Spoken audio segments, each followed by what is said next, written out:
A video came up on my YouTube recommendations from Emma's Goodies. I have not seen her before, but her idea was so good I just have to try it. Anytime you have yogurt left over, all you do is add an equal weight of flour to that yogurt, and you can make that into pizza dough. Now, that's self-rising flour. If you don't have self-rising flour, you can always make self-rising flour from regular flour by adding baking powder and salt. Okay, so I don't carry that kind of flour, so I'm going to make my own with that by adding a little bit of baking powder and salt. But in the meantime, I got to try this, right? So I'm going to make a pizza crust from yogurt and flour, baking powder and salt. If you have a scale, you're all set. If you don't, I'll tell you what to do. But first, if you have a scale, just put a bowl on the scale and hit your tare button so your scale's back to 0. Add your flour, and you can see, oh look, it weighs 5 ounces. That's 1 cup of flour, by the way. So no matter what, it's a cup of flour. This is for a large pizza, she says. We'll see how big this is. I might want to do a half cup of flour in the future, right, since we're cooking for 1. But I do like making a bigger pizza and then freezing half of it and taking that out for use-up recipes down the line. So I don't mind making a large pizza, but this is awesome because it's basically flour and yogurt. You have complete control over how big it's going to be. 1 cup of flour, turns out that's 5 ounces. So now we need 5 ounces of yogurt. I think that's 3/4 of a cup if I did my math right. So let's put in 1/4 cup. Oh yeah, I'm going to tare this first. I could also just double it. So we know we got to get to 5 ounces, so I could just keep adding until it gets to 10, or I can just get 5 ounces of yogurt. Okay, so in goes my first 1/4 cup, and a 1/4 cup is not quite 2 ounces, minus what's stuck to my finger. So 1.8. Okay, so a second 1/4 cup. And I'm only doing it with the 1/4 cup so for those of you who don't have a scale, you can just know the volume amounts. So there goes my second one. I'm up to 3.5 ounces. Looking promising. I think my math was good. How did I do the math? I just looked at the weight of the container and it said that's 3/4 of a cup was 3 servings total. Look at the weight of the container and that gave me my, divide that up and you get your number. Okay, here comes my third 1/4 cup. And we are just over 5 ounces right there. So it's just under 3/4 of a cup. Okay, guys? If you're doing volume, a cup of flour, and just under 3/4 cups of yogurt. So, guys, there we go. Flour and yogurt. That's all you need if you have self-rising flour. If you don't, you have to make your own self-rising. So, in other words, you're going to make it rise with 1.5 teaspoons of baking powder per cup. So, since we're using 1 cup, I'll need 1.5 teaspoons. These are half teaspoons, so I'll need 3 of these. Okay, so for 1 cup of flour, you need 1.5 teaspoons of your baking powder, not baking soda, guys. You can do it with baking soda too, different quantities though. And then a 1/4 teaspoon of salt. And that is basically what you're doing when you buy self-rising flour. So now we're going to mix this all together, and it's going to come into a dough. So just 2 ingredients or possibly 4, depending on what you got. Let me get this stirred up. Okay, my mixture is starting to come together a little bit. I'm going to put that onto a floured board and start to knead this into a dough. Now, if it doesn't work out, if it seems too dry or too moist, you can always add yogurt or flour. This is my first time doing it, but it should ultimately end up like a dough ball. So I used her exact amounts. Hopefully she's onto it feels pretty legit. The crazy thing about me and dough, every single time I make it, I feel like there's not enough moisture. I follow the amount and it's just not enough moisture. And then I start kneading it, and little by little, it starts to come together. And so if you follow this recipe and you start thinking, whoa, that just wasn't enough yogurt, keep at it for a while. Because as you can see here, that definitely did not seem like enough. And now I am getting myself a legit dough ball, and I have not added any other yogurt except for what I started with. And you saw that it seemed like it was, super dry. So just keep at it. Now I'm going to get this kneaded up. And then, amazingly, she didn't rest this at all. In fact, in her video, she said it's a 5-minute pizza. So I'm going to have to rest a little bit because I didn't have my oven heating. It's heating now. So while the oven is heating, however, I'm going to show you guys how to turn tomato sauce into pizza sauce, because they're not the same thing. And there's some controversy. People, well, guys, I did not clean my board yet. This is literally all that's left. It actually came together into a dough, yogurt and flour. What a weird way to use up yogurt. Hey, I got yogurt left over. Oh, I know, I'll make a pizza. Who thinks that? I'm going to cover this with a damp cloth, tea towel. Now, she did not rest it. You don't have to for this, apparently, but I need to make my sauce anyway, so I'll let it rest just while I make the sauce and while my oven heats up. All right, so I prefer my pizza sauce raw. I like the way that tastes, and I like how easy it is. So there's my Hunt's regular tomato sauce. You can also use the flavored kinds. They're really great. This is way more sauce than I'll need, so I'm going to have to use that up on something fun. And then some heat with some red pepper flake. We're also going to add oregano and basil.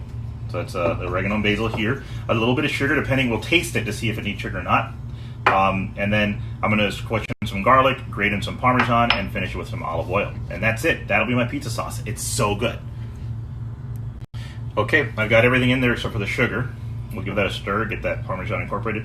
Always looks like a lot of parmesan, but when you use a microplane, it's very, very airy. So there's actually not a lot compared to what you might think.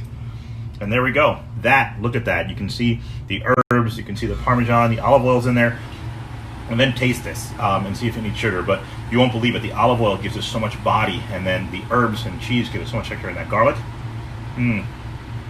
Oh my goodness. The texture imparted by olive oil. I may put a tablespoon in here, not a lot. Boy, yeah, it's gonna need a little bit of sugar, but that is near perfection as it is. Whew. Oh boy. So I put about maybe a quarter teaspoon, maybe a teeny bit more than a quarter teaspoon of sugar in, but the olive oil, the texture of that olive oil is spectacular. I use regular, not extra virgin, because you're not going to get the flavor as much from that tomato sauce anyway. The garlic adds a spicy punch along with the red pepper flake, and then the basil adds a little sweetness, the oregano a little bitterness, which is exactly what you have in a pizza.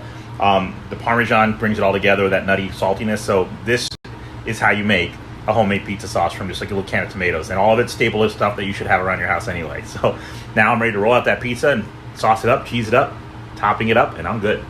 All right, sauce is ready. Time for my dough. So I'm gonna get it, into a shape. I don't think this is one I'm gonna be able to toss in the air. By the way, normally when I make a pizza, I actually go to a pizzeria like Joe's Pizza or Gus's, right? And I actually just buy a dough from them. Usually like $3, $3.50 to get a large dough, and then I just take it home and make it my own. So that's something if you've never done. Depending on the pizzeria you go to here in Arizona, they get more confused by it. In New York, nobody gets confused by that. It's very traditional. Okay, so I'm going to get this thing rolled out. Doesn't have to be perfect, but after all, it's just a rustic pizza. I might even try tossing it. I'm sure that'll just ruin it. Because it's definitely not, this doesn't have the elasticity of a, see, if you actually had this on your, I can't raise it up in the air with the camera angle I have here, but if you actually toss this up, you can see it doesn't have that elasticity that you would see from a normal one, so you're stuck with rolling this kind of a thing. This definitely isn't the beautiful round I expect to get from a pizza dough when I get a pizza crust one, but we can improve it a little bit. Wow, this thing is, oh, it's got a plastic cover. I'm like, why is this thing ruining my pizza? Son of a gun. Note to self, take the plastic cover off when you're trying to use your new pizza cutter. Oh, that's so much easier. I'm no artist. Maybe you guys will be better at this than I am. And then, this little guy here, I'm going to make him his own little mini pizza. Maybe I'll make a little mini pizza out of all these little edge pieces. But okay, we got ourselves a little bit better. Well, you're not going to believe this, but I just mushed those scraps together and reformed them into a ball and rolled them back out, and this thing's almost as big as the original. So it looks like I'm going to make 2 medium pizzas instead of 1 big. So what this tells me is when I started off, I really needed to form it into a ball a lot more accurately. I'm a bit rushed because I have a meeting coming up in a few minutes. So I should have rolled it out into a nice ball, and I probably would have gotten a huge, large crust, which is what I actually wanted in the first place, instead of 2 mediums. But as you can see, I got myself 2 mediums. So let's get these sauced up. When it comes to saucing a pizza, I find most people go way too heavy. You don't need a lot of sauce to sauce a pizza. So I'm going to put a little bit in the middle here, and then all you do is spread that around. You can use a ladle or a big spoon like you see me doing here. But you really don't need a lot of sauce to sauce up a pizza. A little bit more. And then you take it to the edges so that you have a crust. And that's it. That's the magic. Now, I'm always tempted to over sauce You will be too. Like right now, I just want more sauce on there. And this sauce is so damn delicious. But if you use too much sauce, your cheese will slide off when you try to bite it. If you're ever bitten a pizza and all you get is a mouthful of sauce, that pizza was over-sauced. This one right now is, in fact, over-sauced. I'm going to take a little bit of that away. But there you go. So I'm going to take a little bit of this off and re-spread it out. And I'll sauce my second one. I love that my extra pizza is actually rounder than my my first pizza. So I will do that better next time. But hey, it's my first time using the yogurt crust instead of buying something from the store, from the pizzeria. So notice I put this on a screen. This screen, it does wonders for the crust. I also have a pizza stone in my oven as well. It's always in there. So this screen is going to go on top of my pizza stone. But this screen, the first time I ever went to Joe's Pizza to try to get a crust, they actually gave me the screen and they said, "Hey, do you have a screen?" And I'm like, "No, do I need one?" They're like, "Oh, it changes the texture." And they were very excited about it. So they gave me this. I'm like, "Oh, what do I owe you?" And they're like, "Oh, we throw these things all the way. This is an old one. You can just have it." And you can see it is all beat up, but holy cow, it works great. So I just put the pizza around there. And better to dress your pizza after it's on the screen so it's easier to transport into the oven. Now, if you were with me yesterday, you'll know that I made a broccoli soup, but I had all this broccoli puree left. It occurs to me that that could be a really fun topping for my pizza. So I have broccoli puree on there. Okay, I still have plenty of puree left. I'll have to do more stuff with it. And then my favorite topping on a pizza is mushroom. So I'm going to put mushrooms on this little guy.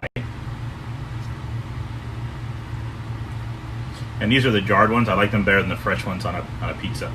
And then you sprinkle just a little bit more cheese on top of the mushrooms. And I don't do that with the broccoli, but with the mushroom, I put a little bit more cheese on top. There you go. Use your favorites. Okay, guys, there are my pizzas. My little maybe mushroom, and then my medium half broccoli, half cheese. The half cheese one is the one I might freeze, but I also have cheese. That's actually my favorite topping. So I'm putting this into the oven. And 5 to 8 minutes is probably all it's going to need. You can see my pizza stone in there, but the rack's going to take up most of the space. All right, and let's give it 5 minutes and see how it looks. Oops. Voila. Well, guys, my meeting started. I pulled these out at 9 minutes, and you can see here, I think they look delicious. And how are the crusts? So you can see that they are soft and pliable. They're not overly crispy or crunchy, which I don't like in a pizza crust. The bottom, it could have used a little more color, so I probably could have left it in a little bit longer to get that color on the bottom. So maybe 10 minutes is the right amount of time for next time. But overall, the idea that I can take yogurt and make a pizza crust out of it blows my mind. That should be on my use up list thought-wise. Oh, yogurt? Yeah, let's make a pizza. So you can see 3/4 of a cup of yogurt, 1 cup of flour made this much pizza. And again, if I had shaped it better, it would have been 1 big pizza instead of 2 littler ones. So I'm going to try this out in a second here, but hopefully you guys are inspired to use yogurt in a whole new way. I feel like I got too big of one of these for my normal use. But I'm trying to find the halfway that doesn't give broccoli to my cheese slices, but I don't think I'm going to find that. First time I've used this thing, by the way. Oh, that's fun. I'm sure I'll get better at it. And, okay, we got ourselves pizza. Pizza from yogurt. Okay. Chop up the little one next. I'm starting with the mushroom first. You can see again the bottom, a little blonde, but otherwise really pretty good.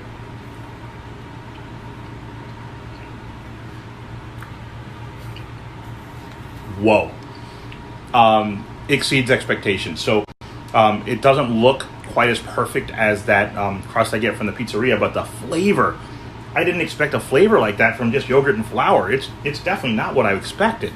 Let me try the broccoli slice. Oh. Lisa, I know you said that might be too much work, but that broccoli pulp as a topping on pizza is outstanding. I cannot believe how good that, I mean, think about it. That's broccoli that's been cooked in chicken stock, right? How bad could it be? and then finally just cheese, so I can see what the real thing tastes like. Man, oh gosh. So the sauce is so good. On the cheese one, all I can really taste is cheese and sauce, and that sauce is so good. You have to try it. But this crust, right? So you can see it. This crust it's a lot thicker than I thought it would come out, despite how thin I rolled it. I thought I should have rolled it maybe thicker. Was going to be my report back to you guys, but that's actually perfect, and a little bit, maybe 10 minutes to cook, but it has its own flavor and texture. A call came in during that last little talk. That's why there was that funny pause. Anyway, I can't tell you which one I like better. With the cheese only, I taste that sauce, which is so good, and this unusual crust that I just can't recommend enough. But then mushroom is my favorite topping, and oh gosh, these mushrooms, I can really taste them, but I think they might all pale in comparison with this broccoli piece. This is a good dilemma to be in. So hopefully you guys try this out. I'm totally blown away. I will absolutely be making yogurt crusts again.